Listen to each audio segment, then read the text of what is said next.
Algunos lugares tienen historia y otros tienen alma. Donde Oti es más que un restaurante, es el regreso de una familia a sus raíces, en la misma casa donde Don Higinio sanaba con sus manos.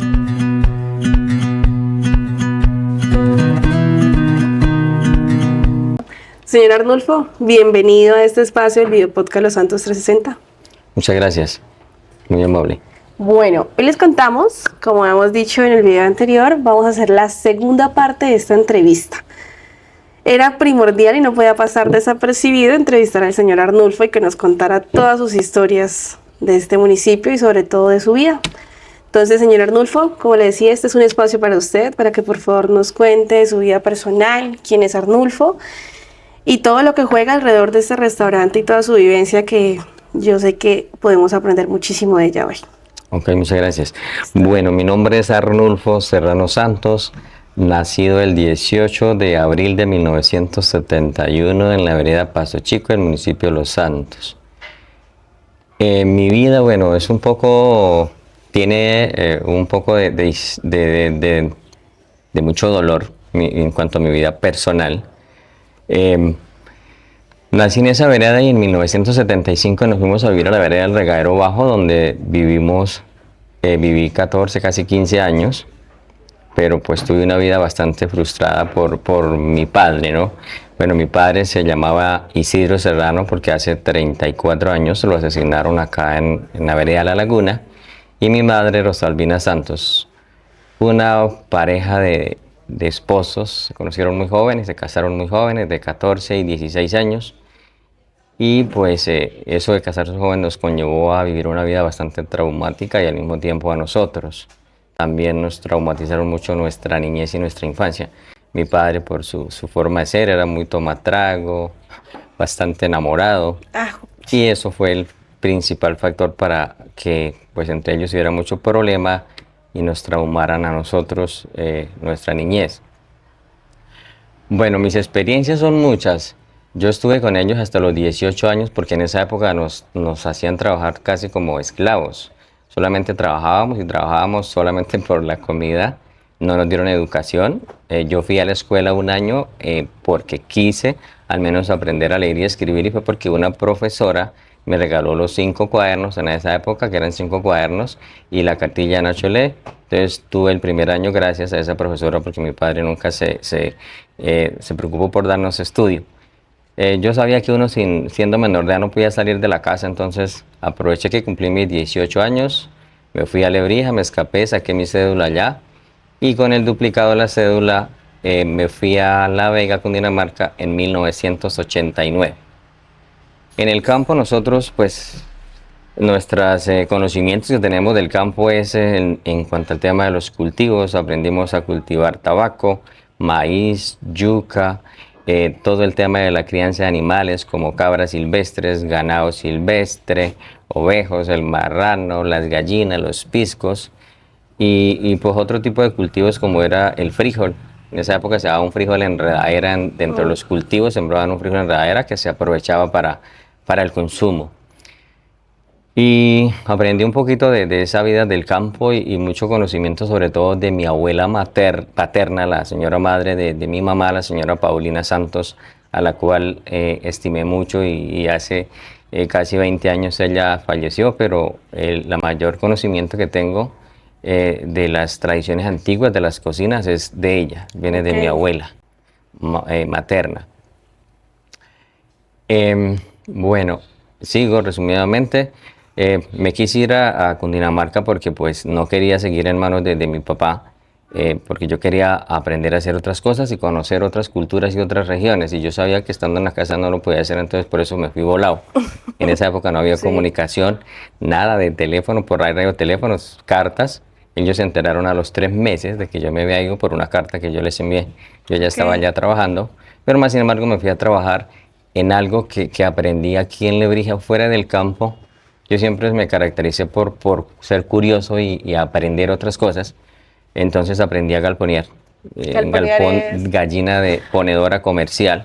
En Lebrija me fui a vivir con un hermano unos días. En tiempo de verano, como no había mucho que hacer en el campo, entonces me mandaban donde mi hermano, que allá había café, tenían cultivo de café y yo aprendí a recoger huevos, a echar alimento, aprendí el tema de galponear y a eso me fui a Cundinamarca, a galponear, sin haber salido solamente conocí a Los Santos y Bucaramanga la diagonal 15 por una vez que fui de un tío. Pero yo sabía, con instrucciones me fui a Cundinamarca por parte de un amigo y llegué a trabajar allá y allá duré 33 años, donde tuve la oportunidad de trabajarle a 5 grandes empresarios en diferentes áreas y adquirí más conocimiento en cuanto al tema del campo un poco más tecnificado. Aprendí mucho sobre el tema de de cómo expresarse uno, porque uno pues en el campo se expresaba, o sea, muy como vulgar, como hablamos acá en Santander, que tenemos unos dichos terribles. Entonces aprendí mucho de ellos. Siempre venía de vez en cuando a visitar a mi familia, es toda de acá de Los Santos. Hoy en día están casi la mayoría radicados en Bucaramanga y la familia de mi esposa pues sí es también netamente santera. De hecho esta casa fue patrimonio familiar. Entonces mi suegro era muy reconocido acá en el pueblo y siempre veníamos acá donde mi suegro y a visitar el resto de familia, pero siempre estuve en mi mente regresar a este pueblo cuando tuviera pensionado o cuando hubiera muerto la persona que mató a mi padre, porque nosotros no queríamos el tipo de venganza, no queríamos venganza, entonces eso nos conllevó a que la familia en los años 1991 toda se fuera de la región por evitar el conflicto de la venganza. Y el conocimiento que adquirí en Cundinamarca, pues hoy en día creo que lo estamos aplicando en el restaurante. Historia, a ver. Mi vida en Cundinamarca, tuve la oportunidad de conocer a mi señora, siendo ambos de este pueblo. Nos conocimos allá en la misma finca. El día que ella se fue de Lebrija para La Vega, la vi por primera vez. Yo tenía cumplido mis 18 años y es decir, le clavé la mirada. Fue flechazo. Sí, yo dije, Cupido, pero... yo dije, eso está como interesante y por cosas del destino llegué a la misma finca donde ella estaba trabajando y allá duró la persecución de un año echándole carreta hasta que en un año fuimos novios, un año novios y luego nos fuimos a vivir, nos rejuntamos como decimos vulgarmente acá y luego un año después nos casamos. De esa unión matrimonial nacieron 3 maravillosos hijos. Mi hija mayor nació el 6 de febrero de 1993 y lamentablemente por un accidente el 26 de junio de 1996 mi hija se nos ahogó en una piscina. Fue algo muy traumático para nosotros, para ambos, porque pues esa niña era mi vida, era mi adoración y en ese momento no queríamos tener más hijos, sino era ella. Se llamaba Paula Andrea Serrano Ramírez. Fue por un accidente. Mi hija no murió de una, ella se alcanzó a sacar de la piscina, ella en la piscina duró máximo 2 minutos, la logramos llevar al hospital de la Mesa Cundinamarca, porque eso fue en la Mesa Cundinamarca. En ese entonces le trabajaba yo a los empresarios dueños de las empresas Toto. Pero en el hospital no habían los recursos o los aparatos necesarios, no había el avance que hay hoy en día tecnológico. Entonces mi hija la hicieron sobrevivir con electroshocks, pero su corazón funcionaba, pero a las 6 de la tarde ingresó al hospital por urgencias y a las 12:30 de la noche el corazón ya no aguantó más, los pulmoncitos se le reventaron y el corazón paró y lamentablemente se nos fue y no se pudo hacer absolutamente nada. Eso pues fue muy traumático, pero pues gracias a Dios con el tiempo pues poco a poco fuimos superando esa gran pérdida porque teníamos a ella sola. Me vine de ese municipio y llegué nuevamente a La Vega, donde había regresado a trabajarle a un alto oficial del ejército y ahí en esa finca recibí todo el apoyo emocional para continuar adelante y ahí en esa finca llegué el 1 de julio de 1996. Mi hija se nos ahogó el 26 de junio y ahí llegué el 1 de julio y el 20 de noviembre de 1997 nació mi hijo Juan Camilo, ahí que llegó a llenar ese gran vacío que nos había dejado la partida de nuestra hija. Y en 1999, el 1 de agosto, nació mi querida hija Valentina, los cuales, pues gracias a Dios, hoy los tenemos con vida y son 2 grandes chicos. Nosotros nos enfocamos en darles a ellos una educación. Yo nunca quise darle a mis hijos la formación que mi padre nos dio, no. Yo quería para ellos algo mejor y por eso ellos luchamos por darles una carrera universitaria y gracias a Dios, hoy en día él es un administrador de empresas y ella es una contadora pública, los dos muy capacitados. A mí me gustaba mucho relacionarme con gente de todas las clases sociales. Tengo amistades infinitas en Cundinamarca porque fueron 33 años entre Villeta, La Vega y 2 años en La Mesa, que fue donde se nos jugó mi hija. Pero tuve la oportunidad de conocer gente de otras regiones, sus gustos, sus costumbres, y yo pues me quedaba aterrado. Yo pensaba que todo el mundo éramos igual hasta que empecé a conocer a esa gente y decía, no, todos somos muy diferentes. Yo era muy tímido porque pues en mi casa a uno le inculcaron unas creencias más pingas, como decimos acá en Santander, que todo era malo, que todo era pecado, que esto no se puede. Cuando empecé a conocer gente de alta sociedad, hijos de empresarios, de militares, gente muy importante que no eran abiertos, que salían en pantaloneta, que usaban sus gafas, que salían sin camisa, y empecé yo también como que a usar mis gafas, por eso uso siempre gafas oscuras, y a hacer un poco más yo, porque yo era, no era yo, sino era lo que me habían criado, como me habían formado en la casa, con unas costumbres y creencias todas, pues que hay cosas que sí se pueden conservar y rescatar, pero otras cosas son puras historias hay que ellos se inventaban no sé de dónde. Esa experiencia me sirvió mucho para darme a conocer y hoy en día tengo una cantidad de amigos y gente que hoy en día, de hecho, tienen ideas ahorita de proyectos allá y me dicen, Arnulfo, me llamaron para yo volver con ellos porque en todas las 5 fincas que trabajé, a los 5 empresarios siempre dejé las puertas abiertas porque si algo que nos caracterizamos nosotros los santanderianos específicamente en Cundinamarca tenemos una fama de ser gente echada para adelante, trabajadora y honesta y muy directos.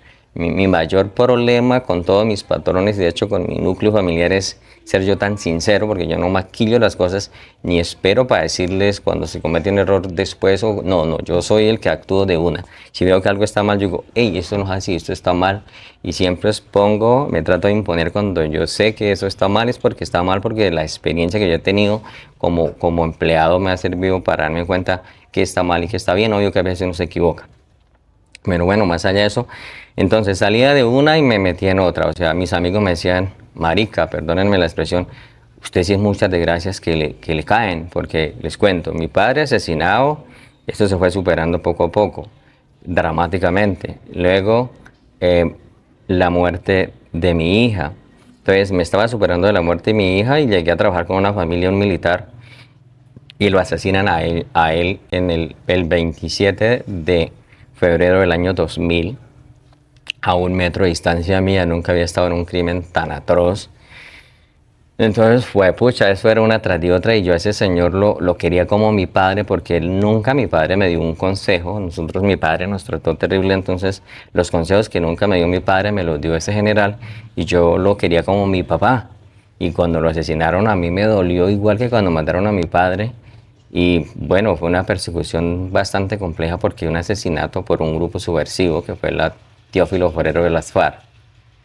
Y luego pues yo quedo con ese trauma de ese crimen, con el miedo de la persecución, de que a mí me fuera a pasar algo. Mis hijos pequeños, viví una vida, un año bastante complejo hasta que pues gracias a Dios se descubrió el origen del asesinato y las cosas ya empezaron a mejorar. Ahí tuve 8 años más con la viuda, a él le trabajé 4 años en vida y 8 años más con la viuda, la cual estimo mucho hoy en día. ¿Por qué los estimo tanto? Porque esa familia para mí, más que mis jefes, eran como unos más de la familia, porque siempre nunca me humillaron, nunca me tuvieron allá aislado, yo fui como parte de ellos, compartimos muchas historias y anécdotas. Y todo lo que uno, estoy convencido que lo que uno da en la vida recibe. Imagínate que yo llego a esa finca vuelto nada, recién muerta mi hija, 1 mes hacía mi hija había muerto y me recibe esa familia con los brazos abiertos y empieza a darme motivación y apoyo y me dicen aquí van a nacer sus otros 2 hijos, van a crecer y van a ser profesionales, me lo dijo el general como si fuera sabio y efectivamente así fue. Y luego cuando lo asesinan a él, la esposa se quería morir, ya no quería vivir más, ella tenía un cáncer linfático, le reapareció, fue terrible y entonces ahí fue donde yo le dije, no señora, usted va a vivir, va a seguir viviendo porque Dios todavía no se la va a llevar y usted va a morir de tantos años y yo le daba motivación y motivación, así como ella me motivó cuando yo llegué, yo se le devolví todo eso y ella empezó como a salir de eso y hoy en día conserva su finca y su enfermedad después de que le habían diagnosticado 6 meses de vida, hace 26, casi 30 años, el cáncer está estancado. Está ahí. De ahí nos fuimos por cosas de la vida a mi señora en el año 1996, en el 2006, perdón, por una negligencia de un médico practicante en la clínica Samaritana de Bogotá. Le pusieron una sobredosis de anestesia, casi la matan. Ella estuvo 10 minutos totalmente muerta. Gracias a Dios y que estaba en un buen hospital y tenían los aparatos y los electroshocks fueron tan fuertes. Nosotros cargamos un vaino así que parece el proceso 8000 del historial de ella. Por una negligencia que ella le iban a hacer la cirugía de sacarle el dispositivo para no tener más hijos ya, pero una sobredosis de anestesia la mandó al otro lado. 10 minutos muerta, dice el historial, y 14 horas en estado de coma. Entonces fue otro trauma más, era el tercero, casi cuarto trauma para mí muy grande. ¿Por qué? Porque cuando yo ingreso, mi señora, llegamos allá a las 7 de la mañana y ella ingresaba a la nueva cirugía. A las 11 de la mañana me sale el cirujano y me dice, Arnulfo Serrano, sí señor, acá le entrego el DIU. Lo único que te puedo decir es que tu señora está en un estado crítico. En cuanto a mí respecta, todo fue un éxito, pero búscate al anestesiólogo fulano de tal.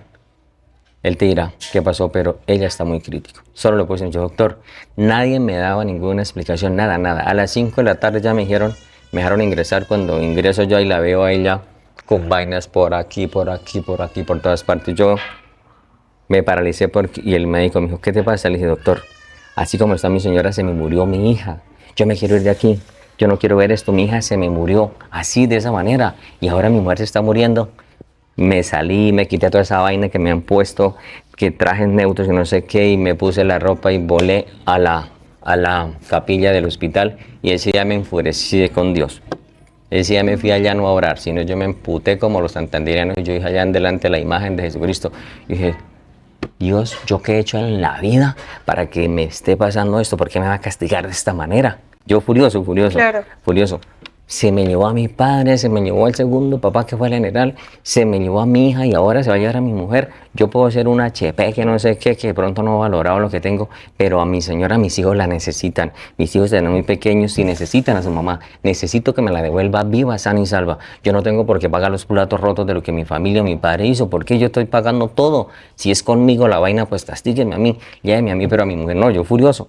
Entonces, yo después que salí, yo dije, Señor, perdóname por yo haberme expresado de esa manera, pero es la verdad. Yo me fui a las 9 de la noche a ese hospital y al otro día llegué a las 9 de la mañana, que eran las visitas, cuando ya me dijeron, el médico tratante, su señora despertó a las 12 de la noche, puedo entrar a verla. Entré y la vi allá y dijo, yo le dije, le pregunté el nombre, todo, sí, me respondió bien, porque yo dije, pudo haber quedado secuelas. No, gracias a Dios, todo salió bien. Ella despertó bien. Pues esa noche nos pusimos en cadena de oración. Yo tengo un hermano que tiene relación con un pacto que mi padre hizo y lo vendió a él por un tesoro. Y él ha tenido una vida más traumática que la mía, pero se superó gracias a que la muerte de mi padre, cuando él iba a asesinar al tipo que mató a mi papá, se le presentó un ángel de Dios y le dijo, las cosas no son así, ingrese al grupo de oración que nosotros estamos. Y él empezó a adquirir un conocimiento sin haber. Él sí no fue ni un día a la escuela, él sí totalmente es analfabeta, pero interpreta la Biblia. Ok. Se la leen y él interpreta el mensaje. Entonces yo, desesperado, lo llamé. Yo sabía que él tenía como un conocimiento muy espiritual, muy avanzado, que le era muy pegado a Dios. Y le dije, mi señora se me está muriendo igual que se murió mi hija. Me dijo él esa noche, dijo Arnulfo, esa noche dijo, tenga fe que Otilia no se va a morir. Ella en ese momento puede estar muerta, pero ella mañana va a despertar. Solo le pido un favor, pongámonos en cadena de oración en la familia. Yo ya me comunico con todos y nos vamos a poner en oración y pidamos para que Otilia regrese viva, sana y salva, y yo sé que así va a ser. Yo ya lo visualicé y ella amanece bien. Mañana, tenga fe. Yo me fui para el apartamento de la patrona y me acosté y sí, oramos y todo, y creo que realmente hubo un milagro, porque después nosotros, yo empecé a investigar con médicos particulares lo que a ella le pasó, y 2 años después en una junta médica en la clínica, porque fuera de las 14 horas en estado de coma, ella estuvo 1 mes hospitalizada a punto de cirugía a corazón abierto, porque en el momento de entubarla le rompieron una arteria le empezaron a tomar electrocardiogramas y le salió. Hoy fue, el 29 de agosto fue la cirugía y el 30 le tomaron los exámenes, esos electrocardiogramas y le salía una arteria rota entre el corazón y el pulmón. Y los médicos dijo, hay que operarla a corazón abierto o hay que ponerle una fístula coronaria. Entonces, yo dije, pues pucha, a corazón abierto yo no voy a firmar. Acepto lo de la fístula. Empezó todo el proceso para traer la fístula, que tocaba traerla y valía 4,5 millones. Yo conseguí la plata. Pero mi hermano me decía, tenga fe que ella no va a necesitar ni la cirugía a corazón abierto ni la fístula. Okay. Oremos, tenga fe. Ya cuando yo había firmado todo para la traída de la fístula y aprobado todo, sucedió algo, otro milagro para mí. Ya al 5.º día de ella estar allá, todos los días le hacían un electro. Al 5.º día, ella ya no le aparecía la arteria rota. Ya no la encontraban por ninguna parte. Entonces los médicos se quedaron, wow, ¿qué pasó aquí? ¿Por qué ya esa arteria se selló? Mi hermano la noche antes me dijo, Oti ha sido sanada gracias a Dios y nuestro Señor Jesucristo obró en ella y ella no va a necesitar ni lo uno ni lo otro. Tenga fe. Ella va a orar allá, hospitalizada y dijo de hecho, le van a hacer el intento de la fístula y así fue.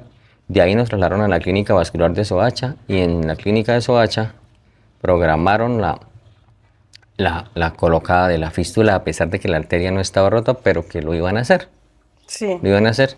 Ingresamos a Soacha a las 7 de la mañana, a las 9 empezó el proceso y a las 5 de la tarde me dieron razón y me dice el médico, su señora no se pudo operar, no se le pudo poner la fístula. Yo, ¿qué pasó, doctor? Dijo, hubo un incidente, una de las auxiliares se enredó en el cable, un cable llevaba un pedazo de la fístula y el otro le trozaron las ingles, las venas, las dos principales, y por ahí iban las dos vainas, las dos mangueras que llevaban para hacer la unión adentro. Se reventó, no hizo nada, hubo sangrado interno, a las 10 de la noche me la entregaron y que tocaba volverlo a hacer, e intentarlo, que porque sí o sí que la arteria no aparecía, pero que había que hacerlo. Bueno, finalmente mi hermano ya me había advertido que eso no iba a pasar nada, que porque ella estaba sana. Nos vinimos para Soacha a esa hora de la noche, a dormir a Soacha y al otro día a Transmilenio para la finca y todo, y ya, dije no más. Mi hermano me dice y tengo la fe en Dios que usted va a quedar bien. Y no seguimos más y entonces debido a eso el médico me dijo, ella tiene que descansar durante 6 meses, por eso nos vinimos. Y vivimos acá en Los Santos, llegamos acá en el 4 de diciembre del 2006. Y el 1 de mayo del 2008 me regresé a Cundinamarca a trabajarle a un alto empresario, al presidente de Liberty Seguros de Colombia. Okay. Y llegando allá, entonces él nos afilió al seguro y le contamos la historia y quiso que ella se hiciera exámenes avanzados a fondo para estar seguros. Él nos pagó exámenes con cardiólogos, con el uno, con el otro, le hicieron pruebas de ritmo y ella bien. Entonces me convencí que sí, había habido otro milagro. Milagro. Bueno, y seguimos allá y ya mis hijos fueron haciendo su carrera profesional y ya pues la idea de nosotros era seguir trabajando y ahorrar una plata para venirnos a Los Santos algún día a poner un negocio, algún emprendimiento. Ese señor me motivó mucho. Yo realmente quiero a todos mis expatrones porque todos de una manera u otra me apoyaron en diferentes etapas de mi vida y me ayudaron en muchos procesos. Entonces ese señor lo quiero muchísimo, lo tengo de hecho invitado porque le dije que quería que conociera mi región. Él conoce hasta la mesa, pero no conoce lo de acá y le he enviado fotos, videos de la zona de acá y está fascinado y pronto va a venir. Y entonces allá fue donde logramos hacer algo y ya tomamos la decisión, pues como de venirnos. Todavía no era el momento porque queríamos trabajar más, esto fue accidental. Nosotros caímos en manos de un tipo raro que trabaja la brujería y eso. La mafia negra, yo después lo investigué eso. Entonces él fue el que nos convenció de que venirnos y que no sé qué. Y finalmente, listo, aceptamos venirnos. Nos veníamos para acá, para Los Santos, el 20 de marzo del año 2020. Del ¿Qué 2020, fue? Sí, porque doña... inicio la pandemia. Señora Tina nos dijo que la pandemia Entonces, los había agarrado, creo que fue de camino. Nosotros nos veníamos el 20 y en Bogotá empezó la cuarentena el 19. Sí. Yo dejé mi trasteo en La Vega, Cundinamarca, todo guardado, el carro todo listo, que para venirnos el 21 o el 22 que abrían, que iban a hacer Sí. vía para que saliera la gente. No, mentiras. Nos fuimos a Bogotá con mis hijos, quedamos encerrados en Bogotá 75 días, que fueron los 75 días más, por un lado, feos para mí porque no estaba acostumbrado al encierro de la ciudad. Yo no me gusta la ciudad, yo amo el campo. Y a estar encerrado en Bogotá, pero por un lado nos sirvió para acompañar con ellos y ese temor de que nos metieron, de que si tocábamos aquí o que si salíamos, que nos íbamos a morir. Entonces Sí. nos sirvió hasta que ya no más, ya no más, ya no más. Y empecé a mover fichas y salimos de Bogotá a las 4 de la mañana el 27 de mayo en un camión que carga cueros. Un amigo me contactó y nos sacó volado. Llegué a La Vega, era amigo del alcalde, de la policía. Les dije, yo voy para Santander, necesito irme como sea. Me autorizaron la salida. Firme aquí, firme acá, llame el camión, llega el camión, cargamos y a las 11 de la noche salimos el 27 de mayo para acá y llegamos acá a las 3 de la tarde el 28, a las afueras del pueblo. Ahí empezó con un emprendimiento y nosotros éramos como empleados y no sé qué, y entonces yo dije, bueno, si el conocimiento que nosotros hemos adquirido durante tantos años, venir a leer ese conocimiento a otra persona y nosotros, ¿por qué no lo podemos hacer? Yo dije que yo para cuando viniera para Santander no iba a ser empleado de nadie y no quiero ser empleado de nadie, queremos empezar. Yo tenía lo único que tenía era acá una caseta que había logrado comprar en el año 2007 que vivía acá, logré comprar un derecho en la plazoleta, la teníamos arrendada, me vine, hablé con el señor alcalde y le dije, alcalde, quiero esto y esto, necesito empezar a vender papas y caldos. Y duramos un mes sacando los papeles, mi hijo se vino, él también se aburrió en Bogotá por el encierro, se vino, me ayudó a todo eso y empezamos en la caseta, no teníamos ni un peso, porque realmente la plata, lo poquito de las liquidaciones, todo se había invertido ya en parte de esta casa, en los pedazos de esta casa. No teníamos plata, gracias a Dios mis hijos pudieron, se endeudaron, 10 millones de pesos de un crédito y iniciamos. Con esos 10 millones se compraron la primera nevera, la loza, las mesas, el refrigerador, lo básico para empezar. Empezamos vendiendo empanadas, caldo de costilla, de huevo, arepitas y de pronto una picadita. En un mes ya se me convirtió como en restaurante. Porque ya cuando eso abrieron, eso fue a finales del 2020, eso fue en octubre Ya la del gente 2020. empezó a salir. Ya empezaron a dar vía libre para salir. Llegaba el turista acá al pueblo y buscaba mucho la plazoleta, que es muy atractiva, y ya se me convirtió en un problema porque abrieron esas casetas, trago por allá, trago por acá, yo en el medio, ruido terrible. Esta casa estaba arrendada, desafortunadamente la tenían, pero gracias a Dios en octubre la entregaron y quedó vacía. Y yo una vez visualicé ya el tema del restaurante, de crecer, y yo le dije a mi señora, la casa de tu papá, arrendemos. No, pero no sé qué, pues la casa estaba muy deteriorada. Y no, la casa, yo acá no quiero estar. No, esta vaina ya y nosotros ya crecimos. Entonces así fue que le echamos mano a la casa, le hicieron unos retoquitos y el 23 de diciembre del 2020 iniciamos acá. Ya como restaurante más amplio, ya teníamos una buena clientela, empezamos a tener más clientela. Y así fue que fuimos creciendo, ya el negocio nos pedía otro refrigerador, que otra nevera, y aruñe de aquí, pero gracias a Dios siempre contamos con el respaldo y el apoyo de nuestros hijos. Entonces eso fue una gran ayuda. Entonces yo decía, mire que todo lo que se hace bien se devuelve. Nosotros educamos a nuestros hijos, hoy en día nosotros no tenemos plata, el negocio estaba dando para pagar el crédito, pero ellos dijeron, siempre nos han apoyado y este proyecto se ha logrado gracias a que pues mi señora y yo tenemos el conocimiento y la experiencia tal vez para atender y para trabajar, Sí. y mis hijos tienen el conocimiento de la parte como empresarial, sus carreras les ha servido para eso. Entonces ahí fue donde ya empezó como a crecer el tema del negocio, y esto era feo, un recovecos por todas partes, y yo soy de las personas que cuando yo soy muy, bueno, mi signo es Aries y creo que los arianos somos así, trato de ser muy perfeccionista en lo que hago. Entonces cuando las cosas no las puedo hacer como yo me las propongo o las visualizo, me estreso y entonces yo estaba ya estresado acá porque la gente me decía, hey, Arnulfo, usted ya necesita más espacio. Y yo decía, pero que no somos dueños de la casa, sino de unas partes, y los cuñados, eso aquí no se puede tocar una piedra sin pedir permiso. Finalmente, a punta de mis hijos, deudas, créditos, una cosa u otra, pagaban uno y otro, y ellos trabajando los dos, se fueron comprando más partes, y hoy en día, gracias a Dios, ya pues hay un porcentaje grande y se logró hacer lo que están viendo, que fue romper paredes y ampliar el restaurante. Y ha sido un éxito porque esto se hizo en 15 días y el 1 de noviembre se abrió del año pasado y de ahí para acá ha sido es súper la clientela que hemos captado.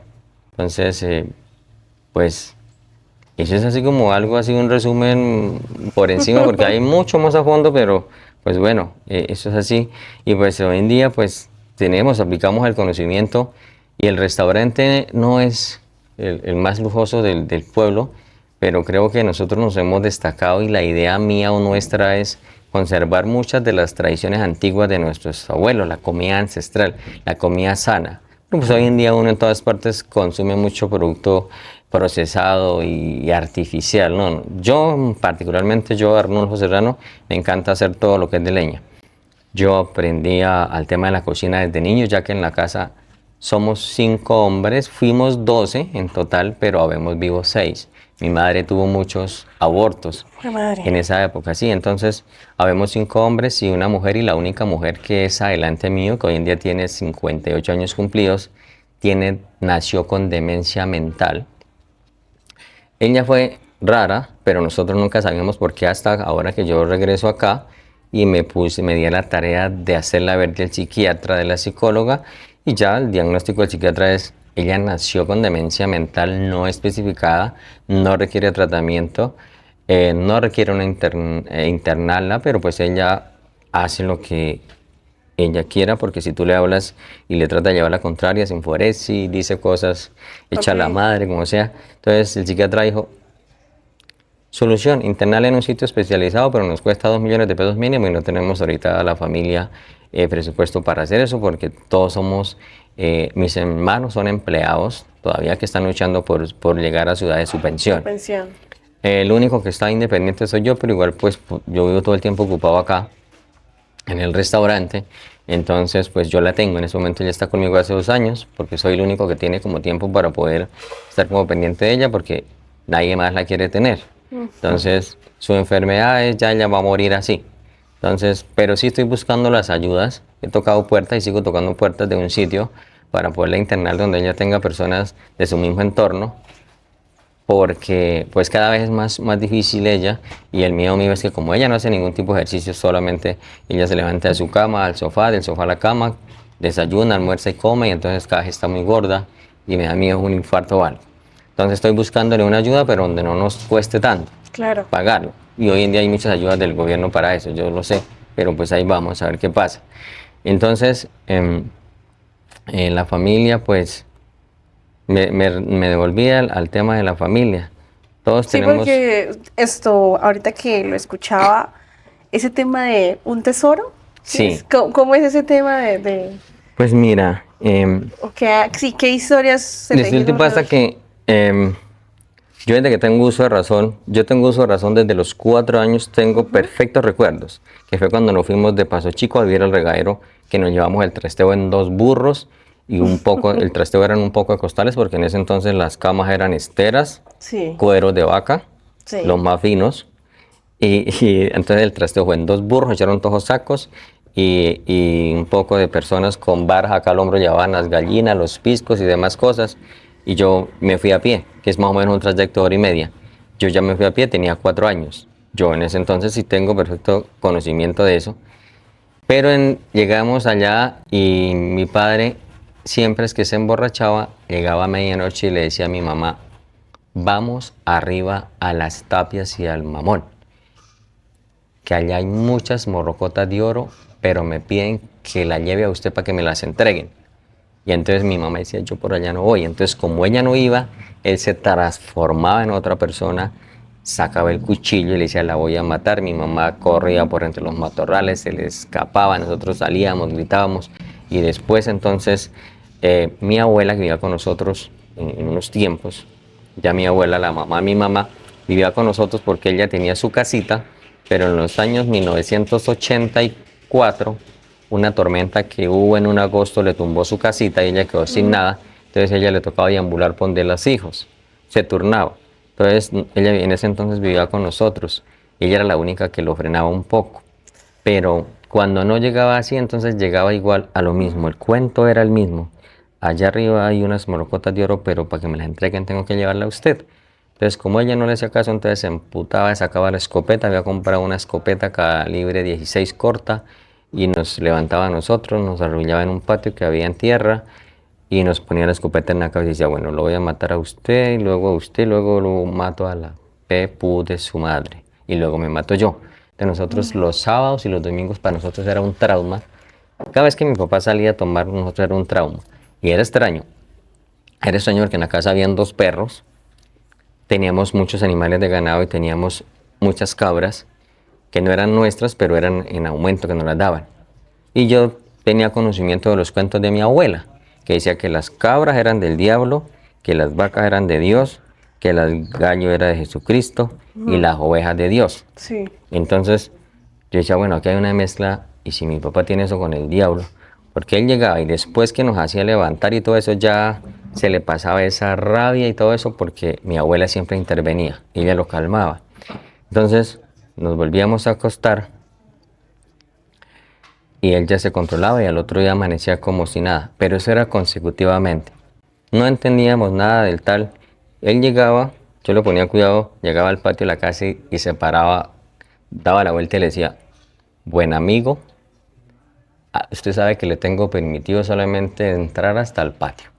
De ahí para acá no, ya se puede ir. Y el chivo en el corral hacía... Y yo me iba a mirar y ese chivo estaba espelucado. Pero yo decía, bueno, por el otro lado está el ganado que dicen que es de Dios. Y por aquí está el gallinero de las gallinas que se le hacía un kiosco. Los perros, cuando mi papá iba a unos 500 metros de la finca, lo detectaban y empezaban. ¡Au! Nosotros sabíamos que mi papá venía. Ay, Eso era no. fijo que mi papá llegaba. Los perros, no sé por qué huyaban y nosotros escuchábamos chillidos, nos pasaban amparos grisales. Nosotros nos erizábamos de miedo y nos arrunchábamos y todo. Entonces, eso fue muchos años así. Hasta que después de muerto mi padre murió en su legado del tesoro y con sus mismos problemas. Después de años del muerto, empezaron a haber sueños y manifestaciones.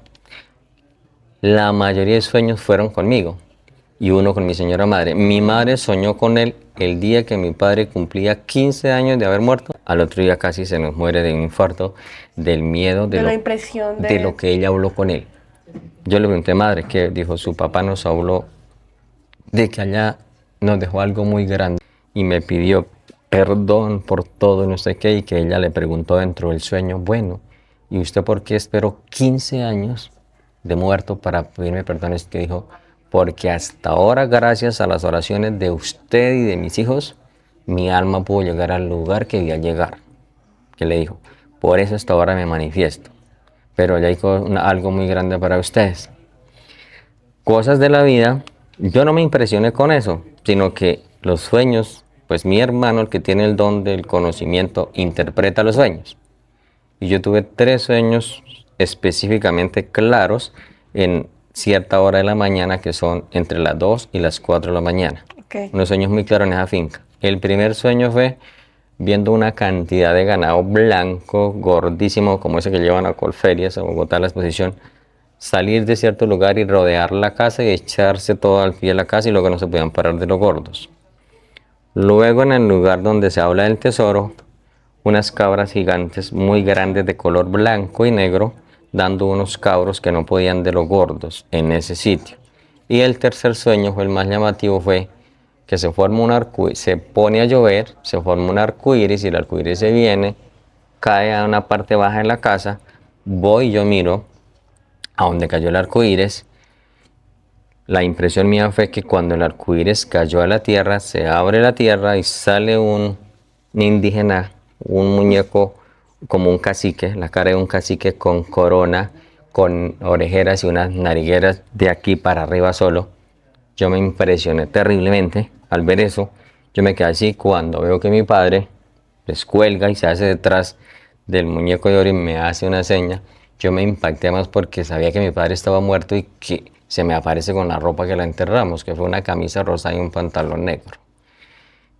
y me dice, y le pone la mano sin tocar al indio, le pone la mano así por detrás, y cuando me hace a mí la seña que me acerque, yo me acerco, quedo como a 10 metros, y él me dice, mijo, esto es para ustedes. Cuando él me dijo, mijo, esto es para ustedes, él se desapareció, y me despierto yo. Y yo, ¿esto qué es? Los 3 sueños se los conté a mi hermano. Él me dijo, efectivamente, Arnulfo, allá hay un tesoro. Y ese tesoro es para nosotros. Bueno, dejamos así, y entonces yo mandé a pedir fotos de la finca.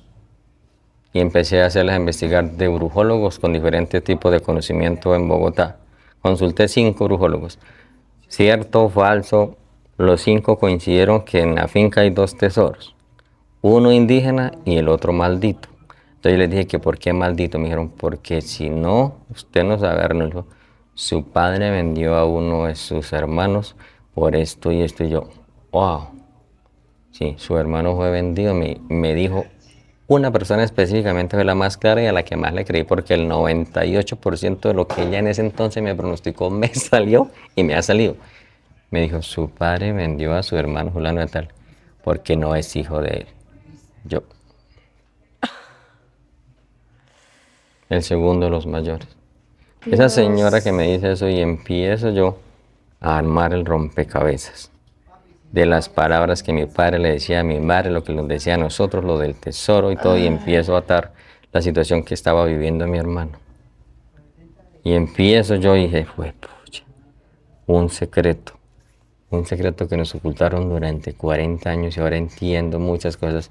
Y empiezo a llamar a los que quedaban vivos y a decirles mentiras para poder sacar verdades. Solo vivía ya una hermana de mi papá que odiaba a mi madre, y en los años que ellos se casaron, ella le mandó a hacer un maleficio para matarla. Ok. Tenía mis papás como 5 años de casados, nos cuenta mi hermano mayor. La llamo y le digo, hola tía, ¿cómo está? Ella estaba grosera, ella vive aquí en Paso Chico, ahí en la vereda, se llama La Piedra Encillada del sector, la vereda Paso Chico, se llama Teresa Serrano. Tía, ¿qué más? Que no sé qué, que esto y lo otro. ¿Cómo le parece que mi madre nos contó esto y esto y esto? Y se suelta esa señora y, ¿cómo fue su mamá a romper ese juramento? Eso se juró que se quedaba en el pasado y eso.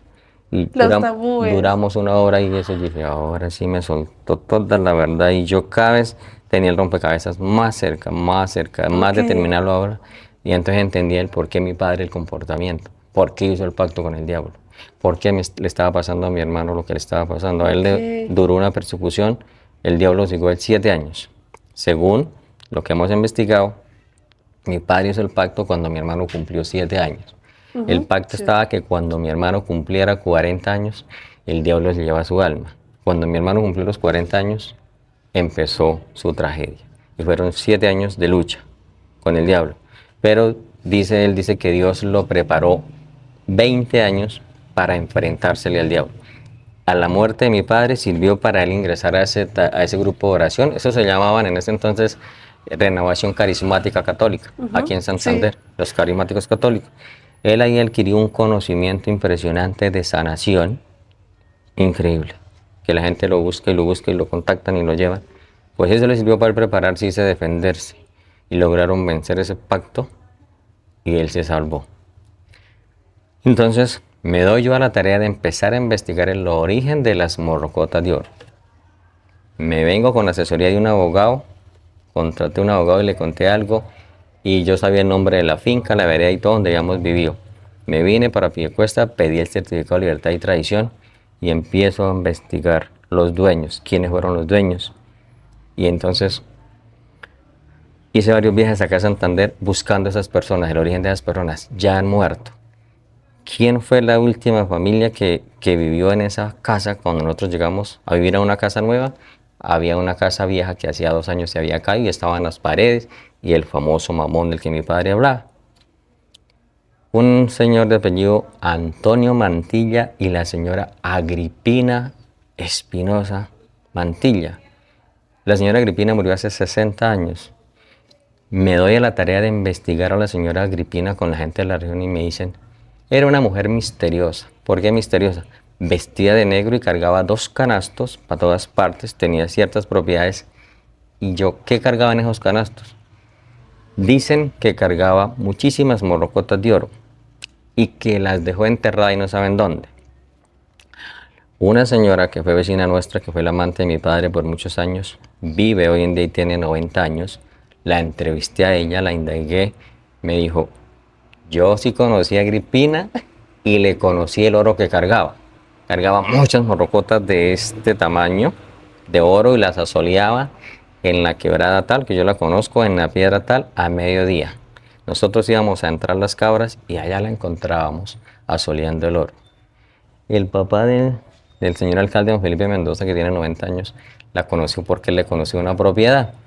Me dijo lo mismo, misteriosa, y cargaba sus 2 canastos y vestía de negro y sombrero negro. Sí. Entonces, llevo casi 15 años investigando esas morrocotas y el origen, y he logrado hablar con 3 personas de acá en la región que han hecho el mismo negocio que hizo mi padre. El diablo pide, me cuentan ellos, que pide un hijo o la esposa. Resulta y pasa que, investigando con otros, mi hermano descubre que mi papá vendió a él, vendió a mi hermana por ser especial, y vendió a mi mamá. Mi hermano dice que mi papá vendió a los 3, que el diablo lo engañó a los 3. Y según él, el tesoro sí está, y efectivamente las personas que yo he entrevistado lo han visto con sus propios ojos. Me dicen que está en una talega blanca donde antes venía la harina de trigo hace muchos años, que era como una talega en tela, que está llena de morrocotas. Pero tú vas al lugar, el lugar existe, las paredes están como este tamaño, las ruinas y todo eso. Se ha llevado 6 almas el diablo, y que le falta una, porque la número 7, una vez se lleve la 7, el tesoro lo tiene que entregar. Se vendió a mi padre, a mi hermano, mi hermana y mi madre. Esos 3, según se lograron salvar, deshacer de eso, pero igual ya están en la lista. Que la señora Agripina fue vendida y el esposo Mantilla también, y un muchacho del Espinal que logré hablar con él hace un año, el 27 de enero estuvimos al lugar y estuvimos hablando, y él me dijo, su papá cogía cada mes una morrocota. Lo extraño es que mi padre siempre vivía con plata. Nunca le faltaba la plata, y le daba plata al uno y al otro, y gastaba trago para aquí y para allá, y los cultivos eran mínimos. No entendíamos nosotros de dónde él sacaba plata. Pues él me dice que mi papá sí logró obtener beneficios de ese tesoro. Dijo, don Arnulfo, yo lo tuve ahí, yo vine acá hace tanto tiempo, a las 12 de la noche, y efectivamente la tuve de frente. Es un talegado, son muchas morrocotas de oro de tal y tal tamaño. Pero el amigo me pidió a mi esposa o a mi hijo. Siempre os pide la esposa o un hijo, a cambio. Entonces, incluso me han dicho, marica, usted va a ser el número 7 porque usted lo ha investigado. Y no, yo no le tengo miedo al Satanás. Y vengo acá, Satanás me huye. Pero no, o sea, yo quiero llegar al fondo, y he investigado tanto eso, es porque quiero llegar al fondo. Usted de va la a terminar verdad. encontrándose un parque arqueológico ni el más Yo tremendo. soy de las personas que tengo que ver para creer. No, Entonces, ha hecho un trabajo, o sea, entonces, yo estoy aquí fascinada con lo que usted me está escuchando, porque las pérdidas en los seres humanos es algo muy difícil de asimilar. Y la mayoría de personas, solo con perder un ser querido, nomás con enterrar un hijo o algo, sienten que su vida ya se va por ese camino. Y usted entierra como 3 seres queridos, casi Sí. pierde el cuarto, que es su esposa, aún así sigue en este sueño, y sobre todo enfrenta algo que, eso es algo muy de las familias colombianas. Usted me cuenta eso y yo me estoy acordando en estos momentos de mi abuelo paterno, que él me crió y él tenía la idea de nos contar la historia de que había también un tesoro enterrado en la finca. Mi infancia se generó de que todo el mundo decía que mi abuelo estaba era loco. Él se iba cada cierto tiempo a tratar de desenterrar ese tesoro donde estaba. Y es porque en esas fincas, como somos de descendencia indígena y tantas cosas, la colonización y hubieron tantas masacres y demás, pues eso carga toda esa energía. Y que usted diga, no, yo quiero saber qué es lo que está pasando acá y que haya, o sea, usted quiere encontrar esa respuesta y se da esa tarea, estoy fascinada. y yo le he pedido, bueno, yo no soy católico ni evangélico, yo soy agnóstico, me considero agnóstico hace Sí. unos años. Creo firmemente en Dios Padre, Hijo, Espíritu Santo, más no creo en religiones. Para mí las Ok. religiones es como la política y el matrimonio. Entonces me dicen a mí muchos amigos, ¿por qué el matrimonio? Le dije, porque en todas 3 hice mentiras. Sí, sí. Sí. Entonces, pero soy de los que me gusta investigar. A mí me dicen que fulano de tal, que vieron a su esposa, que vieron a su hijo, que vieron a su amigo. Yo monto persecución, hago inteligencia. De hecho, pues le trabajé a un general de inteligencia del ejército y le aprendí algunos trucos de inteligencia a él. A mí me gusta investigar a fondo y esto del tesoro me dicen, ¿usted está obsesionado? Digo, no, yo quiero es corroborar que todas las historias que contaba mi abuela, mis padres, que eso viene de generación tras de generación atrás, de los tesoros, no sea un mito y una leyenda y una historia, sino quiero comprobar con mis propios ojos que es verdad. Yo le dije, a mí no me interesa el tesoro, a mí me interesa es mi libro que quiero escribir, pero para poder escribir el libro tengo que dos cosas. La confesión de mi madre, que ya mi hermano la cogió y ella le dijo, solo le dijo, perdóneme. No le dijo sí. Pues yo le dije a mis hermanos, es tan fácil, nos hacemos una prueba de ADN y sabemos si es verdad. Por ahí podemos comprobar si él sí realmente Sí. no es. Pero estamos 100% seguros que sí por las versiones de la misma familia que se echaron al agua entre ellos. Yo Ok. vuelvo al digo, les dije mentiras y me soltaron la verdad. Me interesa saber la verdad si eso sí existe ese tesoro. Es que todo tiene tanto dolor y drama y todo el sufrimiento de mi madre. Pero es que nomás usted, o sea, usted me cuenta que le pasa eso de niño, o sea, su padre los iba a sacrificar por algo, puede llamarse actualmente, porque hoy en día es considerado por psiquiatras y todo, que puede ser un brote psicótico que le da a su papá en el momento. Pero sí hay tantas cosas alrededor y uno no puede negar que aquí en Colombia el tema indígena y tema de tesoros, de maldiciones, de brujería, o sea, eso sigue muy vigente. Y más en Santander hay O muchas sea, la cosas sobre gente eso. cree que no, eso está muy vigente y eso tiene historia y eso hace parte inclusive de nuestra identidad como país. O sea, yo estoy casi segura que lo que usted me está contando es que usted va a encontrar es o un parque arqueológico o un lugar de No, estudio, ni el más berraco. Y tú vas al lugar, yo la llevo al lugar y usted va a decir, va a percibir la energía que hay allá, en esa casa. Todavía, a pesar de que ya hace prácticamente, yo tengo 54 años, llegamos allá, y 4 años, hace 50 años llegamos a esa finca y existen, todavía están las raíces, las bases de la casa y el mamón al frente y uno entra allá y percibe una energía extraña. Y está, según el conocimiento de los que me investigaron, está en la pata de donde era la pared de la cocina de la casa. Ahí Ok. está. Y el man que entrevisté me dijo, Arnulfo, ahí está. Dijo, ahí vine yo. Dijo, yo vine a escarbar, asesorado. Estaba yo escarbando y yo estaba escarbando cuando siento una presencia y volteo a mi derecha, un gigante de 2 metros negro y es que le dijo, yo tengo lo que usted está buscando. Dijo, cuando me muestra semejante talegada. Dijo, yo me emocioné cuando me la abrió. Dijo, y hice la mano así y quedé paralizado, que yo no podía hablar ni moverse ni nada. Y es que él escuchaba lo que el otro le decía, si la quiere, entrégueme a su esposa o a su hijo.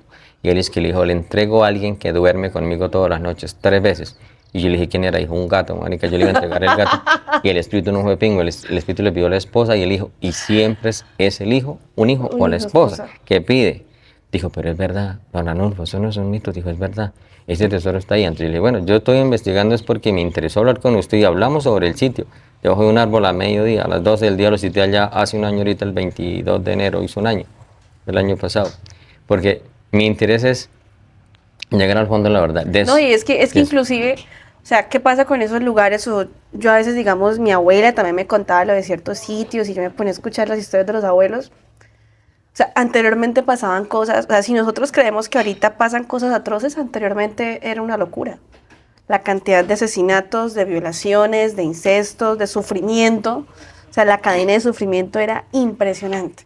Y pasaba eso, son pactos, esto no se cuenta, esto no se dice, pasaban cosas muy terribles, o sea, sobre todo masacres, o sea, usted se pone a estudiar y son masacres, son cosas muy, o sea, demasiado escabrosas. Y no se contaban, no se decían. Sí, Entonces se tapaba todo. se tapaba todo, o sea, era ese tabú, ¿no? No se puede contar. Y esa energía de no contar consumía a las personas que cargaban eso y los lugares quedaron con esas energías. Porque, o sea, hay zonas donde se cuentan todas las historias y uno pues en su actualidad con tanta tecnología uno dice, no, eso es puro cuento, está, pero es que la historia lo cuenta y hay muchas cosas. Nosotros vivimos alrededor de mitos, de leyendas, y acá en Santander, pues, cuántas historias no habrán y cuántas cosas no habrán pasado. No más que descendemos de indígenas, ¿no? Sí, exacto. Y yo Entonces- sé que sí, porque mire, yo entrevisté a mis hermanos y les pregunté, ellos 2 de mis hermanos mayores andaban con mi papá. Después que descubro eso, les dije yo, ¿qué les decía a mi papá a ustedes cuando salían a tomar? Dijeron, un día ellos carearon a mi papá. Sí. Dijeron, papá, ¿usted sí tiene conocimiento de ese tesoro y vendió a mi mamá o a alguno de sus hijos? Dicen ellos, se voltea a mi padre y les dice, nunca vendería a su madre ni a ninguno de mis propios hijos. Esa es la palabra. Pero sí los engañó porque sí había vendido a mi mamá, pero no metió a ninguno de los hijos de sangre. Vendió al que no era hijo de sangre. Y toda nuestra historia está basada por una venganza. Uno a veces ve esas telenovelas o documentales en Netflix y yo digo, pues pucha, eso no es tanta fantasía. No, para nada. O sea, la historia real y digamos, si uno se pone la tarea, es que uno no lo hace. Bueno, yo en algún momento, como crecí en el campo, trataba de escuchar las historias de cómo fueron criados mis abuelos, cómo fue criado mi papá. Con mi abuelo en sus tiempos de joven era arriero y él se iba con sus mulas y duraba 7, 8 días borracho. Y de ahí nacen una cantidad de historias y de cosas que yo decía, espere, yo me imagino actualmente, o sea, yo, un niño de 4 o 5 años, en las comodidades en las que nace hoy, porque por más de que no queramos haya desigualdad, hay unas comodidades, a cómo nacen esas personas y todo lo que tienen que ver. Y, o sea, yo digo, pues, esas energías de venganza y todo, y sobre todo que a pesar de todo lo que ustedes viven, a pesar de que su padre fallece a manos de eso, ustedes deciden es irse porque no queremos seguir en esto. O sea, usted está investigando para saber, y lo que le digo, yo estoy casi segura que usted termina encontrando en un lugar de estudio. Eso es lo que usted termina encontrando, o algo alrededor de eso que inclusive quizás tenga una historia mucho más atrás de otras familias que en algún momento no fue contada y todavía está esperando a ser descubierta y qué más hay allí. O sea, es que esas historias colombianas o de los abuelos o de algo, eso es muy místico, pero fue real, o Sí, es real. correcto. Yo cuento esta historia y pues sí se me quedan algunos detalles, pero lo cuento es porque yo soy de las personas que me gusta, es como compararlo en la actualidad. Y es que sí se puede hacer una transformación de una vida mejor y eso depende de nosotros. Mira, por ejemplo, nosotros la muerte de mi padre no la vengamos. Ahí paró todo porque venían de una venganza de años tras años y nosotros dijimos, no más, ya no vengamos la muerte de mi padre, si matamos a este tipo, mi padre no lo vamos a resucitar y nos vamos a morir todos.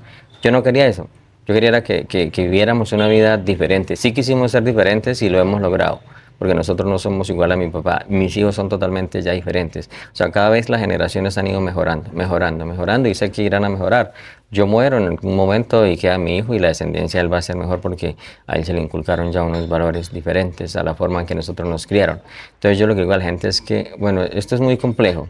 Hoy en día estamos en una sociedad donde nada se puede porque todo es delito. Antiguamente no era delito, era malo. Nosotros en Semana Santa no podíamos hacer nada porque todo era malo y yo descubrí que eran mentiras. Que los palos no se les podía echar machete porque echaban sangre y echaban era leche. Que uno no podía tirar piedra porque se le caía la mano y yo ensayé todo eso. El cuento de la cigüeña, otro cuento ahí que nos metieron porque yo descubrí cuando nació mi hermano menor, yo tenía 8 años y mi abuelita nos manda a buscar leña. Cuando yo fui a traer la chicotera, en ese entonces era partera, le decíamos chicoteras. Cuando ya el chino chileaba como a las 2 horas y dice mi abuelita, ay, bendita sea la Virgen de no sé quién, que ya vino la cigüeña. Y yo le había preguntado a mi abuela hacía tiempo atrás que qué era la cigüeña. Ella me dijo que era del tamaño de un águila. Y yo le dije, no, mamá señora, nosotros decimos mamá señora. Se le decía a los abuelos. Mamá señora, ¿y dónde trae la cigüeña el niño? Dijo, mijito, lo trae con una cinta en el pico. Y yo decía, pero si un chino pesa mínimo 6 libras y la cigüeña es del tamaño de un águila, y el águila llegaba y se cargaba un pollo de media libra y ya lo soltaba por el peso. Entonces, y la casa era cerrada, no tenía por dónde. Cuando mi abuela dice así, yo le dije a mi hermano que me seguía, ¿usted vio que algún pájaro entrara a la casa? Y dijo, yo no vi que entrara nada. Entonces yo dije, eso es mentira. Al otro día sale mi mamá con el chino en los brazos y sin el estómago grande. Yo dije, empecé a echar carcón. Me dije, eso es ningún pájaro, esa vaina es por otro lado que el chino nace. El tiempo, la vaina del niño Dios, que el 24, que los regalos, que hasta el niño, nosotros no nos daban regalo. A mí, que era el más grande de la casa en esa época, mis hermanos ya se habían ido, los otros, me mandaban a la tienda a comprar 5 bombones. Y al otro día por la mañana, vaya mi mamá, vaya mi hijito, mire, que el niño Dios anoche les trajo regalos. Está debajo de la cabecera, porque decían era cabecera. Nuestras camas era una estera o un cuero de vaca y una cabecera que nuestra abuela nos los hacía con puros retazos de tela que llevaban. Las cobijas eran igual, eran colchas, le decíamos colchas. Dormíamos en el piso de cemento, esa era nuestra cama. Y yo levantaba la cabecera y decía, pero este es el bombombón que yo fui a comprar a la tienda ayer, tarde. Al siguiente año ya no fui pingo. Me quedé despierto y vi cuando mi mamá nos quedamos dormidos, fue y nos levantó las cabeceras y nos metió el bombombón. Después yo le dije a mi hermano, ¿qué? el niño Dios no vino, mi mamá nos metió anoche los bombones a medianoche. Todo eso lo fui descubriendo. Vuelvo y le digo, yo soy de los que me gusta corroborar que eso no es así. Eso nos inculcaron una cantidad de vainas que eran mentiras. Bueno, el tema de los dichos, de los sustos, de la bruja, de la llorona, del silbador, del camión perdido. No, es que usted Terrible. usted está con la inquietud de saber qué es lo que hay allá y qué es lo que ha seguido a su familia todos estos años. Y usted hasta que no esté tranquilo de saber exactamente a dónde viene, no va, mejor dicho. Yo vuelvo y le digo, yo no creo en las religiones, pero creo en Dios y le pido a Dios que me dé vida, la vida necesaria e inteligencia para descubrir esa verdad. Que no me quiero morir antes de descubrir la verdad. Que no se quede en un mito, en una leyenda y que yo diga, es cierto, lo corroboré, ese bendito tesoro existió y sí hubieron tantas personas implicadas. Y es que hay mucho dramatismo y mucho dolor en medio de todo eso, de eso que hacían y antiguamente, y eso estaba en nuestra vida está basada es en una venganza que casaron mis dos padres porque los dos recién casados cometieron errores. Entonces yo le digo a la gente, no cometan errores o no se casen, no vivan las apariencias, no se casen por el que dirán. Si hoy en día yo digo, yo muy joven me fui con Oti de 20 años y yo soy uno de los que digo a mis hijos, no lo hagan tan rápido. Yo quise disfrutar la vida cuando ya estaba viviendo con su móvil, lo único que levanta unos problemas.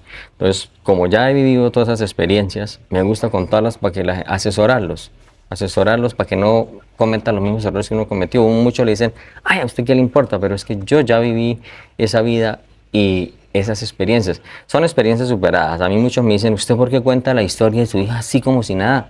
Yo dije, no, yo lloré y lloré y lloré y lloré y lloré, ya no tenía lágrimas y mi hija no vivió, entonces uno con llorar no saca nada. Cualquier situación que uno le pase en la vida, nada, papito, párese y siga para allá.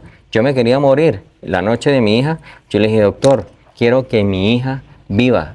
Yo cedo mis pulmones, mi corazón, lo que sea. Y él me decía, su hija la podemos salvar con varias cirugías, pero puede quedar completamente muerta en vida. Y yo le dije, ¿qué es muerta en vida? Él me explicó en ese momento. Yo dije, no, Dios. Me fui también anoche ya para la iglesia del hospital y dije, Dios, si mi hija ha de vivir, que viva como es. Yo no quiero a mi hija muerta. Si usted me la va a dejar muerta, llévesela. Así le dije. Y dije, pero la quiero como es. Y así fue. Ella se fue y hoy en día cuenta la historia. Fue una niña muy especial, tenía un conocimiento muy avanzado para su edad. Ella era muy amante a ayudar a los abuelitos y a los niños. Y una persona un día me dijo, una patrona me dijo, Arnulfo, su hija no es para este mundo. Y cuando ella muere, ella va y me acompaña al entierro y me dice, Arnulfo, su hija no es para este mundo porque este mundo está lleno de mucha maldad. Él es un ángel. No la hago muerta. ¿Cómo superé yo la muerte de mi hija? Me di cuenta, me leí un libro. Alguien dejó un libro bajo la puerta de la finca un día y el libro se timbraron y yo salí, no había nadie. Y el librito me lo leí todo y el libro decía, según a dónde van las personas cuando mueren, dependiendo la edad. Mi hija tenía 3 años y medio, estaba bautizada, entonces yo dije, mi hija es un ángel. Me di la idea que era mi ángel o nuestro ángel guardián y la he tenido siempre es como mi ángel protector. Y yo he tenido una cantidad de sueños de ataque hacia mí que me matan a plomo y todo y yo pongo la mano derecha y los tiros no pasan de acá. Porque yo tuve problemas, estuve amenazado por grupos subversivos. Sí. Me amenazaron los paracos en Cundinamarca, me tuve que enfrentar a ellos, me tocó pararme en la raya, la guerrilla, que gracias a mí descubrieron el asesinato del general por donde venía. Entonces me eché una cantidad de enemigos encima, pero siempre he tenido una fe berraca y me aferraba a Dios, a la protección de Dios, que me cubra, que me proteja y me cubra con tu santo manto y con su sagrada sangre me selle y que no permita que me entre nada porque me han hecho brujería de 1000 maneras, que eso yo lo sé, yo lo presiento, pero tengo los sueños que me avisan. Entonces yo no me la paso de los brujos ni consultándoles nada, ni mandándoles hacer nada malo. Simplemente en ese entonces los contacté por la vaina de la finca. Sí. Pero en cierta manera hay muchas cosas que me dijeron que sí o sí ya tenían que pasar y sucedieron y me han sucedido. Entonces yo pongo ejemplo, le digo a la gente, hoy en día una persona se le enferma un amigo, una mamá y ya, Dios mío, se echaron a morir, ¿qué va a hacer que mi mamá? Yo digo, si yo les contara mi vida, aquí estoy. Pero usted, ¿por qué está así fresco, mano? Usted cuenta como si no sintiera dolor. Yo dije, es que yo he sentido mucho dolor. El dolor mío ha sido tan grande y tan profundo, pero lo he superado y Dios me ha dado las fuerzas. Por eso las cosas se superan. Le dije, Dios le da a uno valor y fortaleza para continuar. Y si yo no me voy a morir todavía, pues no es mi hora. y seguiré hasta que me toque y creo que estoy preparado para asumir ciertos retos como me ha tocado en la vida y no me he echado a las penas a morir, ni a quejarme, ni a lamentarme. Entonces, porque mi papá se murió, entonces yo también me voy a morir, porque se murió mi hija, no, sí me quería morir, pero no, la vida continúa y nos toca seguir. Y eso le sirve a uno para ser una persona más correcta. Creo que esas experiencias para uno aprender más de la vida y ser cada vez una mejor persona de bien y ponerlo en práctica. Yo, por ejemplo, hoy en día me gustaría, y yo digo, tengo la capacidad de asesorar a alguien que haya perdido a su padre, a su hija, que le hayan pasado cosas y poderle asesorar y decirle cómo salir adelante, cómo superar eso. Y es que uno no se puede llenar de odio, ni de rencor, ni de venganza, porque a nosotros nos pasó con mi padre. Al principio nos llenamos de odio, de venganza y fueron 2 años críticos de la familia distorsionada, nada se daba, era terrible hasta que dijimos no, juramos no venga la muerte de mi padre y nos empezó a cambiar la vida. Y ya le dimos una vuelta a la página, el tipo ya murió críticamente, le dio una enfermedad, una gripa, de la gripa le dio cáncer, lo tuvieron que abrir acá, le apuñaló a mi padre acá, le cortó la aorta. Mi padre murió desangrado y ahogado. 28 años después, sí, 28 años después, al tipo le da una gripa y lo tienen que abrir, le ponen una sonda y muere asfixiado y ahogado. De la misma manera que mató a mi papá. Entonces como que yo digo, oiga, ¿será verdad que eso, al que hierro mata, hierro muere? Y de que el polvo viene, si el polvo regresarás, lo comprobé con mi hija. Yo tuve la capacidad, le pagué al cura de La Vega para meter a mi hija ya en esa bóveda y a los 5 años, pagué un año de más, fui a sacarla y me valía como 500.000 pesos sacar a mi hija. Me dice un amigo, usted sí es pingo, ¿qué le va a pagar eso al cura? Yo dije, la voy a enterrar en la finca donde trabajaba, los restos. Nos fuimos a mediodía, abrimos todos los sepultureros que estaban allá haciendo unas bóvedas, les pagué 50.000, me llevé 2 bolsas negras. Cuando abrieron la tumba, yo ya me había mentalizado que mi hija no estaba ahí, que ahí lo que habían eran restos humanos. Abren la tumba y veo el vestido blanco del bautizo, con eso lo enterramos, y una coneja blanca que cuando ella nació se la compramos divina, de orejas rojas, que ya no tenía orejas porque ella dormía con su coneja haciéndole así. Estaba solo su coneja intacta y su vestido. Cogieron los restos y lo echaron en la bolsa. Me fui a la finca y hice lo siguiente, hice el hueco acá, a cierta profundidad y los metí. Acá sembré una mata, acá sembré la otra y acá la otra. Y ella en el centro. A los 2 años fui a mirar. Ya prácticamente era tierra lo que había. A los 3 años ya había mera tierra. Entonces recordé las parábolas bíblicas. Del polvo eres y al polvo regresarás y en polvo te convertirás. Y estoy completamente seguro, mi hija no está muerta, mi hija está viva en otra dimensión. Y como según ese libro que me había leído, ella era un ángel.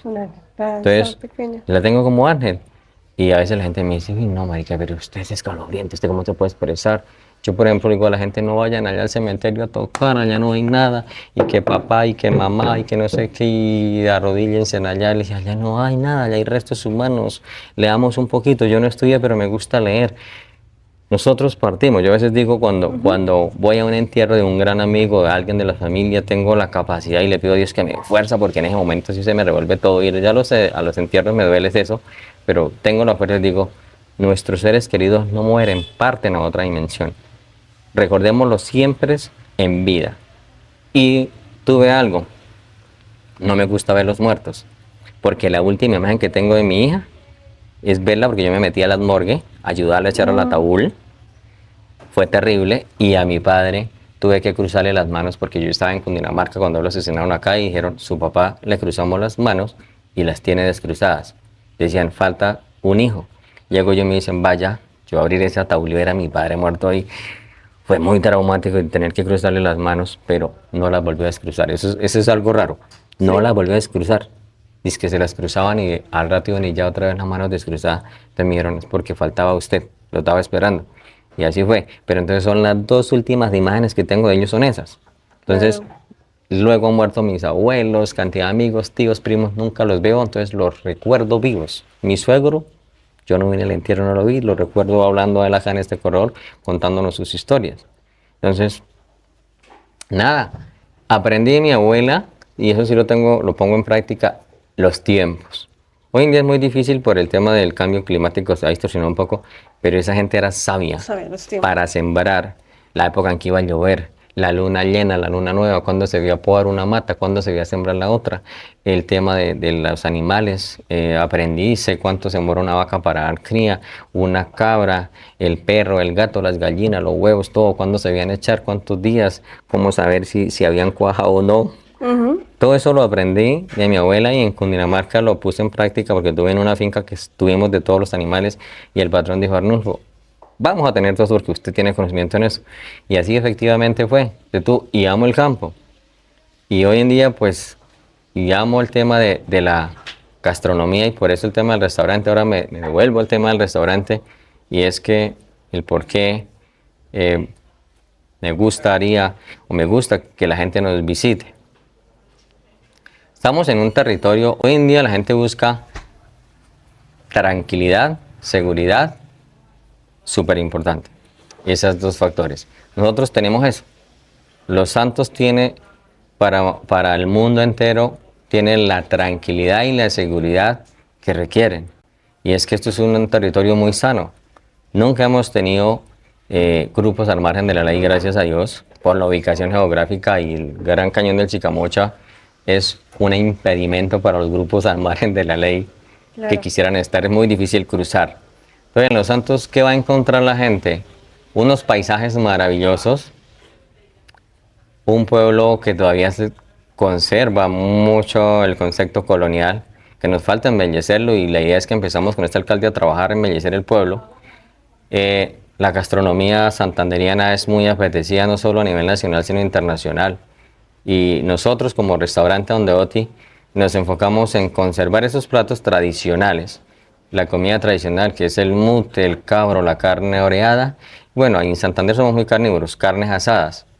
Nosotros acá eso es lo que siempre vas a encontrar tú, el que nos visites, ese tipo de comida, pero le hemos implementado platos que vienen de otras regiones, que los aprendió mi señora a preparar y yo también, como lo son el tema del ajiaco santafereño.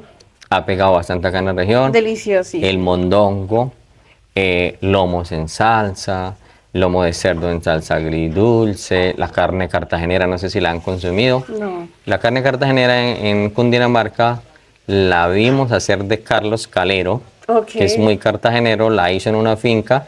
Ya mi señora la había hecho, pero ese día aprendimos más la receta realmente cómo es, y es una parte específica de la vaca que tiene su proceso. El tema del sellamiento y la pitada, la partida con qué se debe dar, que es con puré de papa y patacones. Lo dan en Cartagena, es muy según de Cartagena. La hemos implementado acá. La gente me pregunta qué es y le ha gustado.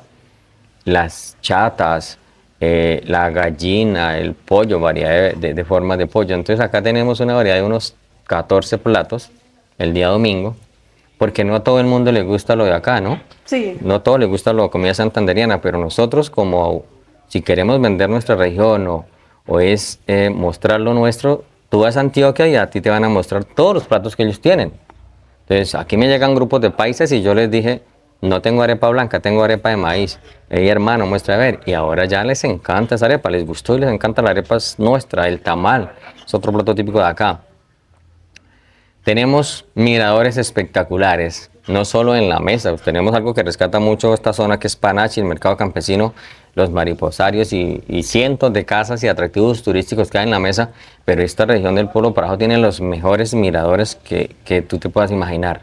Desde cualquier ángulo tú vas a ver la majestuosidad del cañón del Chicamocha, puedes decir a la gente, esto es nuestro gran tesoro, el cañón del Chicamocha. Los miles, más de 10.000 pictografías guanes, como los que están plasmados allá en esa pared, de nuestros indígenas guanes. Estas tierras, pues para nadie es un secreto que fueron pobladas por nuestros ancestros los guanes hace aproximadamente 1000 años. Entonces hay mucha riqueza cultural, mucha riqueza paisajística, riqueza gastronómica. El clima es muy agradable, es un clima calientico pero con un frío espectacular. La seguridad que tenemos acá, diversidad de cultivos, acá se da el mango, el aguacate, la naranja, la maracuyá, la piña, el limón. Bueno, acá se cultiva de todo. Esto es una tierra muy rica. Acá tenemos, la verdad yo le digo a la gente que me visita y ahora que he acompañado a personas a Pilahonda o a diferentes lugares, yo les digo, Y ellos me dicen, y cuando yo les hablo de lo que tenemos, bueno, los cultivos de tabaco antiguamente fueron una de las fuentes de ingreso más llamativas. Ahorita ya eso ha quedado, siguen siendo las minas de yeso, que también es un lugar maravilloso para visitar, fuente de ingreso principal, pero ahorita aquí tenemos una diversidad de todo, granjas avícolas, una mesa que se cultiva, gallinas, pollos, cerdos, ganado, leche, todo el tema de la agricultura. Entonces estamos, me dicen la gente, están en un paraíso. Ustedes viven en un paraíso terrenal.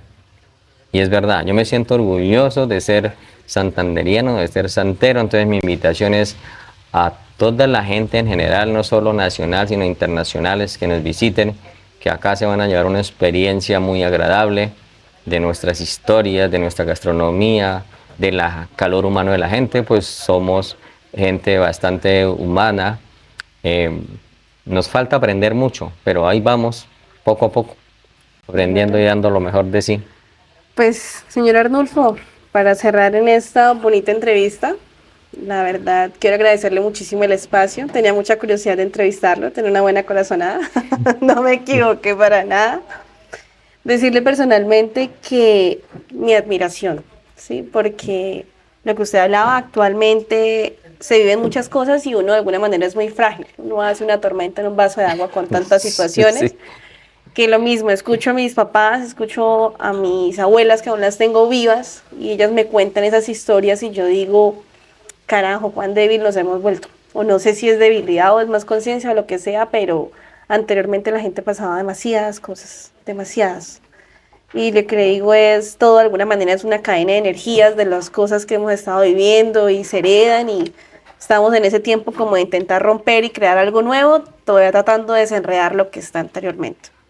Entonces realmente mi admiración, sobre todo porque a pesar de todas sus pérdidas, usted ha querido esa cara a ganar, a vivir, a tener esa idea de querer avanzar, formar, de estar en familia y que esa curiosidad que usted tiene en estos momentos por, sí, por descubrir qué es lo que hay a través de ese tesoro y todo, pues termine en encontrar en algo inclusive que, o sea, usted me contaba, yo decía, eso parece como cuando encuentran los parques arqueológicos a un lugar de Sí. estudio. Entonces, que usted lo pueda encontrar, que le pueda dar finalidad y sobre todo una conclusión a toda esa historia, que quizás ese sea su ikigai real, el venir a desengranar todo eso que usted ha vivido y con esa curiosidad.